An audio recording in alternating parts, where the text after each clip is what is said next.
Hello YouTube and TikTok viewers. Today I'm updating my last video about setting up the Triangle Arbitrage bot version 5. Since I've had quite a few questions about troubleshooting, I'm here to help you out. You'll find a download link below for the Triangle Arbitrage bot, available as a zip file for easy access. Unzip it somewhere that's as easy for you to find. I unzipped it straight to my desktop. First, open up the file named configure.js to your notepad or any text editor. It's crucial to enter your Ethereum public address correctly, enclosed in quotations to avoid any errors. This is the address where you'll receive payments.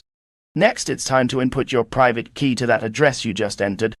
If your wallet doesn't easily provide a private key, you can also use your wallet seed, especially with hardware wallets.